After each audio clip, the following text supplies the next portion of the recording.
Hello, everyone. You are currently back on the Speakers Bureau. This is Donna Mills, and I'm one of the school board members here in St. Lucie County.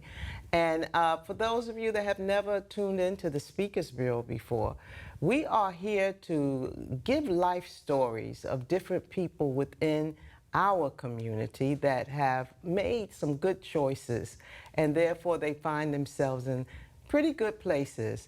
They're going to talk about their challenges, and it's all a part of helping our community motivate, inspire, encourage our children, but also our families here in St. Lucie County. So at this time, we have a very wonderful guest that have taken out of his busy schedule, extremely busy schedule, Dr. Miquel, Alejandro Miquel. He is the Chief Medical Officer and Vice President of the Clinical Operations for Florida Community Health Centers. Dr. Miquel, thank you so much for coming on the program. Thanks for having me this morning. And we want to open up with, this is all about telling your story. And so would you tell us about how it was for you growing up as a child, and go right into how you made the decisions to become a medical doctor as well? Absolutely, yes. So when I was born in Florida, so I'm born and raised in Florida, but I'm a first-generation American. My parents both came from Cuba in the 50s when they started having some changes in their government over there that my grandparents didn't necessarily agree with, so they wanted to get out of the country. And both of my parents came relatively young to the United States, and you know, imagine they came over here, didn't know the language. They had to, you know, assimilate into the community, learn the language, go to school, and grow up. And they were able to navigate that, but not without a lot of hard work and stress and challenges. But it was very inspiring to me as a kid and as an adult to hear their story. Because my father, for example, when he came from Cuba, he was sent on an airplane by himself with his siblings without parents, and they came on what are called the Peter Pan flights, where thousands and thousands of children left Cuba without their parents to get away from the government that was being formed over there. And they didn't know if they were going to see their parents again, and many of the kids never did. Luckily, my grandparents were able to come, and they ended up settling in Miami, Florida, and that's where my parents met.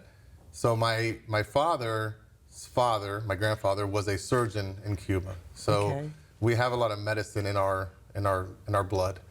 But he had to leave all that, and when he came to the United States, he started cleaning apartment buildings and office buildings, and that's what he did. And my other grandfather started picking strawberries in the fields, and he was a teacher and principal of a school in Cuba. But they had to come over here and do whatever they had to do to So they had to survive. start over Completely over. So you're talking about a surgeon, and you're talking about an educator, Yes, a ma'am. teacher, a principal, and they come here to this country and had to start their lives all over again as a janitor and picking fruit. And picking fruit, yeah. And they did it, I wouldn't say they did it necessarily proudly in the sense that that's what they wanted to do, but they did it proudly in the sense that they were able to provide for their family, and they knew that they would do whatever they had to do to provide for their family. So then my father followed in his father's footsteps and became a doctor. He went through high school here in Miami, ultimately went to medical school in Spain, and then came back and set up in West Palm Beach, and that's where he had his practice. So growing up, I grew up with a father who was a physician and a grandfather who was a physician, and I have two brothers. But I remember thinking from a very young age, I set 3 goals for myself. One was I wanted to be 6 foot tall. You have no control over that, but that was a goal that I was going to hit. I think you made it. And I did. I made it. And I don't know how hard I had to work on it. By the grace of God. But yes, those are blessings in genetics. So the second goal was I wanted a red Ford Mustang. For some reason, I was infatuated with Ford Mustangs, and I wanted a Ford Mustang. And I'll get back to that in a second. The third goal I wanted to set for myself was I wanted to become a doctor. And that was it. I mean, this is from when I was a little kid. My friends were talking about, I want to be an astronaut, I want to be a professional baseball player, I want to be a policeman, and I wanted to be a doctor. And you knew that at a very early age. At a very, I mean, as long as I have memory, I've wanted to be a doctor. That's what I wanted. Now going back to the Red Mustang, when I graduated high school, which I barely graduated high school, I was having way too much fun in high school. I played sports. I wasn't focused. I was a class clown. And I don't live with regrets, but if there's one thing that I would change growing up was I would focus a little bit more on my studies when I was in high school because I feel like I could have had just as much fun and done much better in school. In the back of my head was always, I'm going to be a doctor. I'm going to be a doctor. So how did you go from not doing that well in high school to being even accepted into a college? Tell us a little bit about that. So what happened was, and then with the Red Mustang, my father ended up buying me a Red Mustang after I graduated high school. I was in first year college. I was in the local community college. So he bribed you to graduate? No. He inspired me. Inspired. What he said was, I didn't get you this car because you deserve it. I'm getting it for you because you're going to earn it. And that's an important piece of the story. So months later, that was in the summer of '96. When I got to October of 1996, I went to visit some friends in Tallahassee who were at school. Came back, we got home late after 11 o'clock at night, and I ran upstairs, let my dad know I was home, gave him a hug. My mom was in the bathroom, knocked on the door. I'm home, Mom. Walked downstairs, and in the time it took me to walk downstairs and start unpacking my bags, the first article of clothes I took out, I heard a commotion upstairs. So I run upstairs, and I open the door, and my father's laying on the floor. And my mom is just frantic. I have her call 911. I start CPR, and it didn't help. My father passed away that day. Now, how old were you, or what part of I your was life 18 years old. It was the first year out of high school, and my father was just 50 years old and a physician. Oh, my gosh. Really no signs. He was 50 years old. He was in good shape, didn't smoke, drank socially. And we lost him that day. And at that time, I was like, you know, my mom's by herself. I have two other brothers. I've always wanted to be a doctor. I need to study medicine. This is the time to do it. So that was October of '96. In January of '97, I was in the Dominican Republic because I had a cousin who was already studying in the Dominican Republic medicine. And I had gone to visit him, signed up for school. So 2 months after my dad passed away, I was in a foreign country, 3 months after, starting my journey to becoming a doctor. And once I started, everything just clicked. All of the fun times and the partying didn't matter as much. Now it was, I'm learning something that I'm really interested in. And I thank God every day that I had that opportunity. I graduated magna cum laude, top of my class. Had a great experience, a lot of hands-on learning when you study in a country like the Dominican Republic, and was blessed with the opportunity to come back. I passed my board exams and got my residency at Texas Tech University.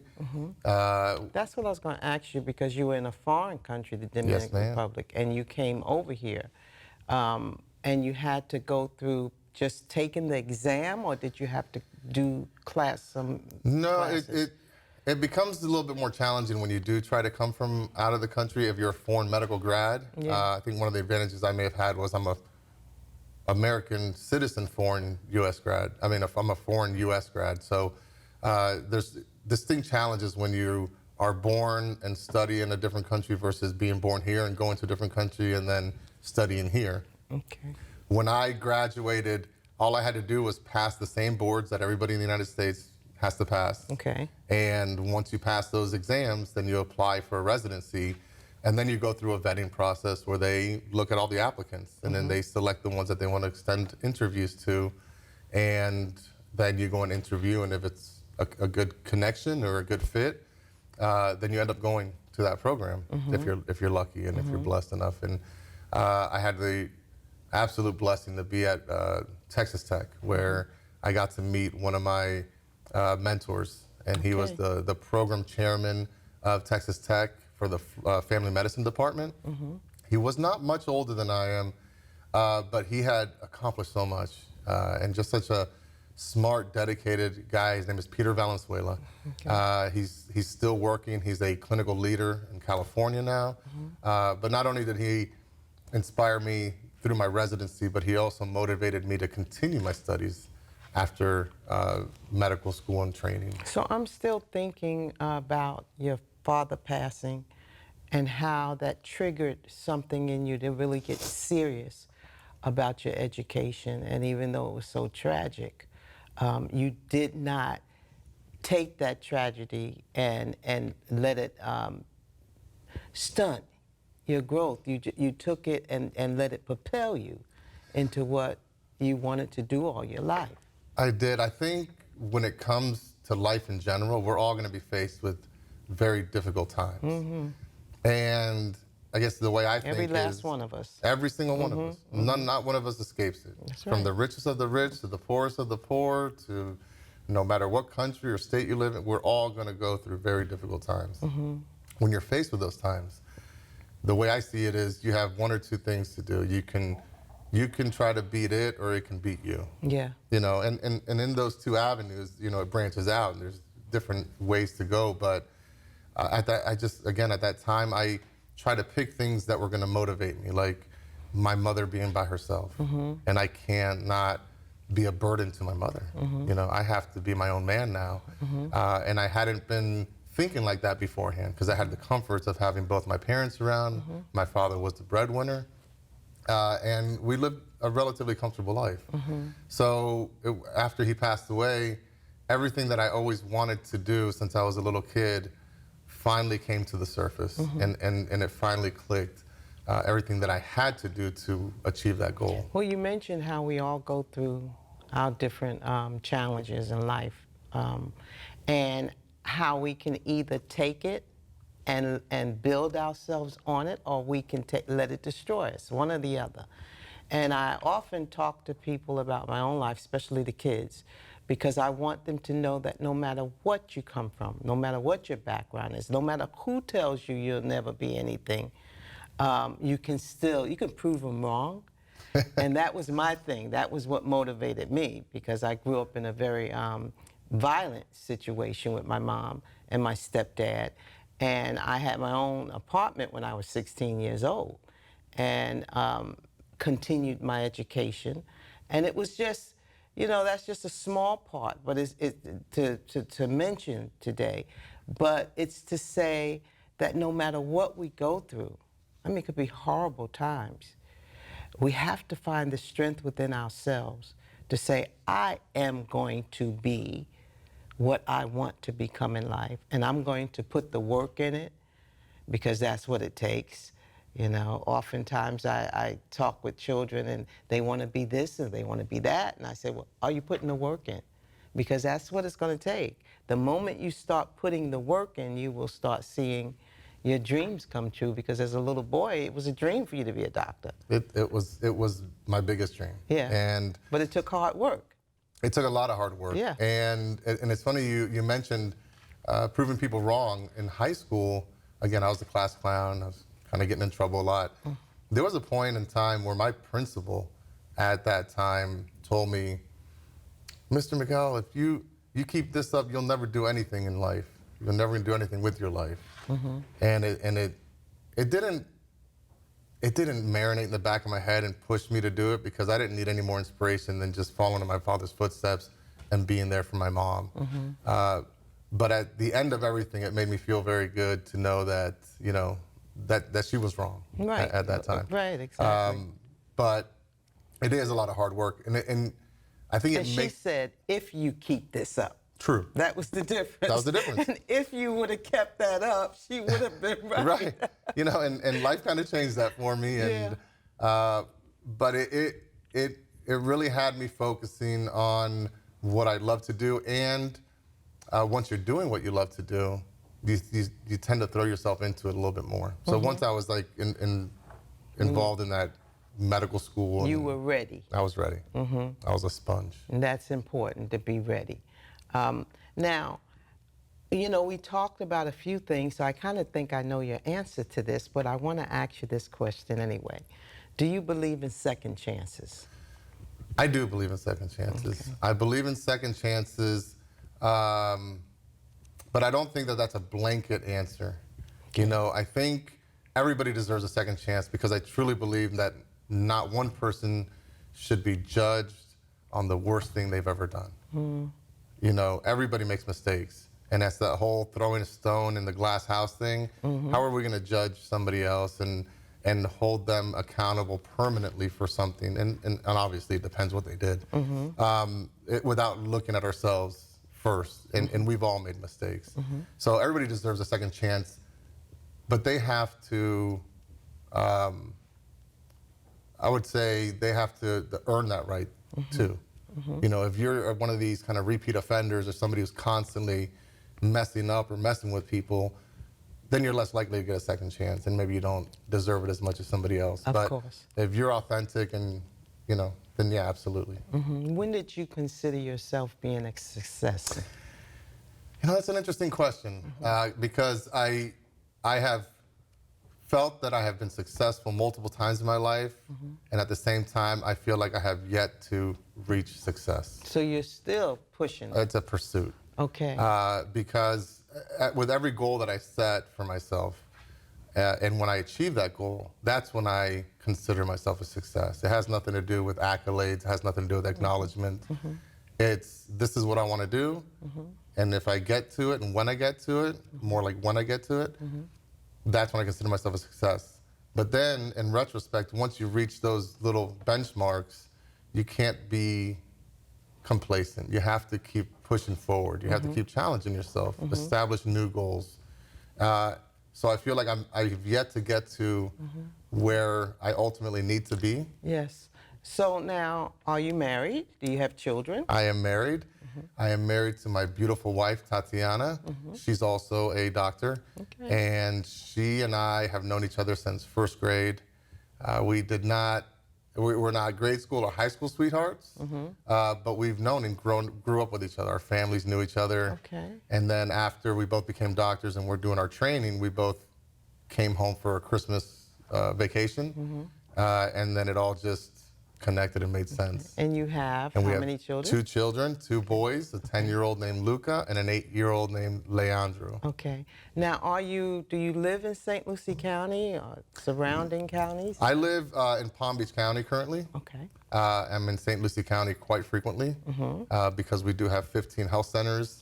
That's what I wanted to ask you. Yeah. Tell us a little bit more about the health centers and your work that Sure. you do now. So I currently work as the Chief Medical Officer, Florida Community Health Centers. We are a nonprofit healthcare organization, and we're what's considered a federally qualified health center. So the federal government helps give us some grant money so that we can provide care to anybody in the community that needs it. One of your centers is on Delaware, I know. Yes, ma'am. What about any other centers here in Fort Pierce or Port St. Lucie? We have the one on Delaware in Fort Pierce is our largest center.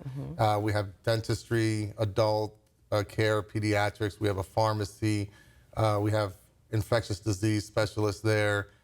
So we provide a lot of our services out of that center. In Lincoln Park, we also have another small center where we provide OB services and adult and children's services. And then we just opened up another center in the Department of Health building that's off of Avenue C? Yeah. Okay, you're over there now. Yes, ma'am. We just moved our OB-specific building practice into that building. Okay. And it just opened up earlier this week. So if a person does not have insurance, how does that work as far as getting medical care with you guys? So anybody that wants to come and see one of our clinicians and needs medical care can come in. We never turn people away due to their ability to pay or lack of ability to pay. If you have insurance, obviously we'll take your insurance information and we can bill the insurance. And if you do not have insurance, then we ask if you can provide your income, your household income, and the number of people who live in your house. And based on a calculation, it allows us to put people on a sliding fee scale. So if, depending on where you fall on that sliding fee scale, you can end up paying about $25 for a visit, and that includes a visit with the clinician, the blood work that you get during that visit, an EKG if you need it, you know, whatever vaccines you need at that time, all of that's included. So it's an extremely discounted price for those who need it the most. You mentioned someone that made the most that made a tremendous impact on your life. Do you remember any teachers other than your mentor that you mentioned that may have, and the teacher that said you never would amount up to anything if you continue I on continue. that path? Correct. I understood what the lady was talking about. You know, it's funny because when I think about that question, it makes me think of one person in particular. Now, this is not anybody who was involved in medicine. He had no medical background. He was actually one of the social study teachers at my high school, and his name was Mr. O'Hare. And I had him for one class for 1 year of high school, but he was just such a nice and authentic person.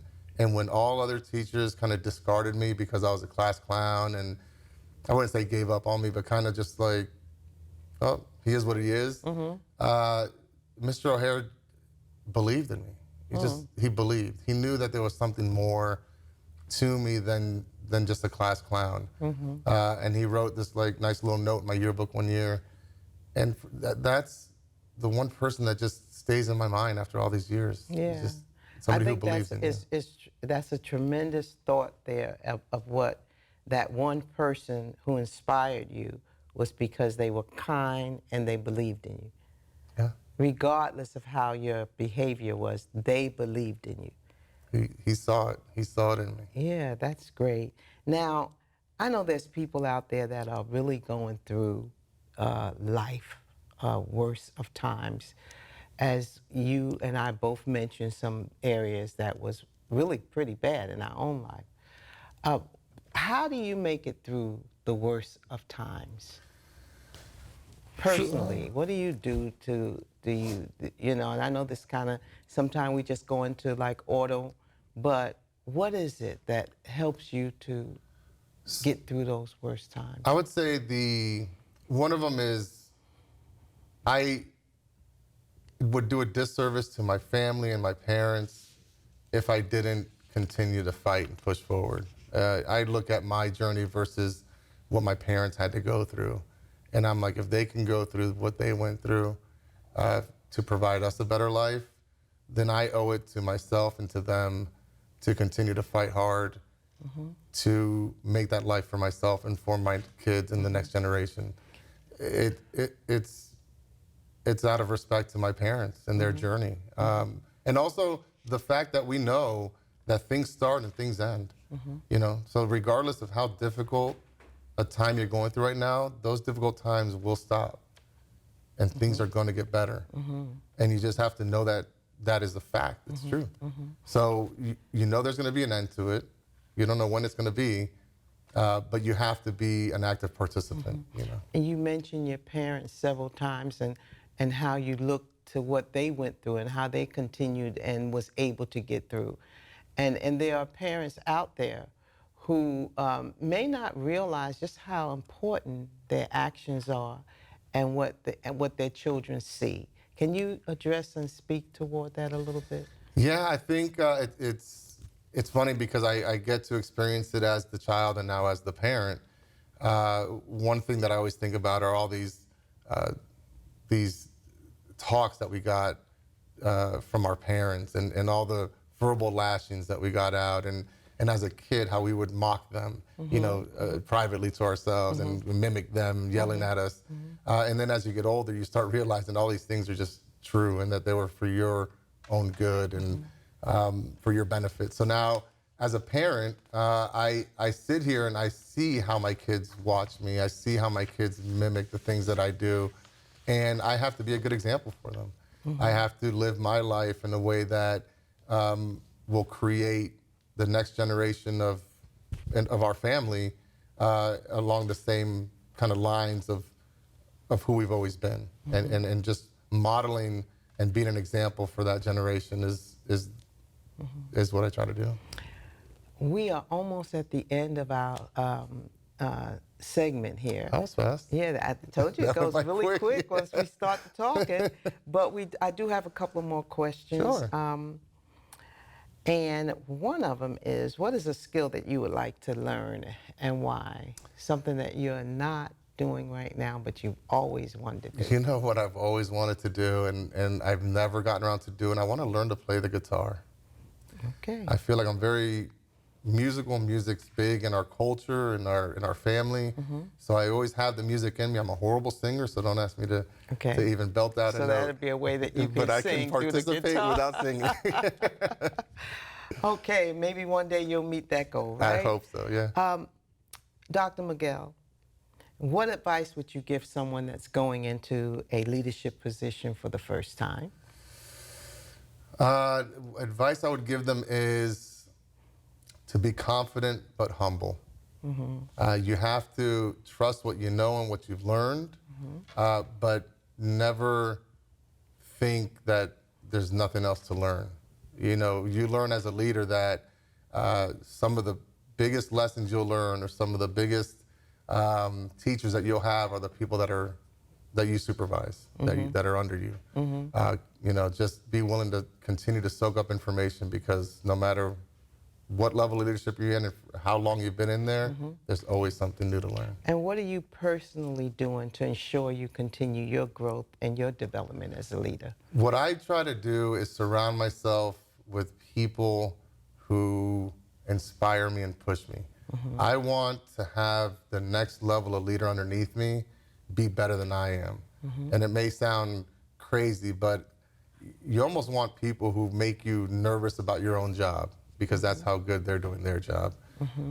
There's nothing more fulfilling to a leader than to develop other leaders.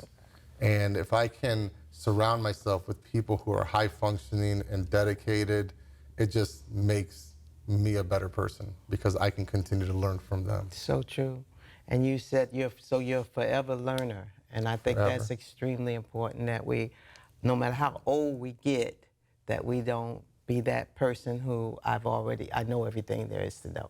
It's impossible. No, it is impossible. I totally agree with you on that. Best childhood memory, we're going to end with that.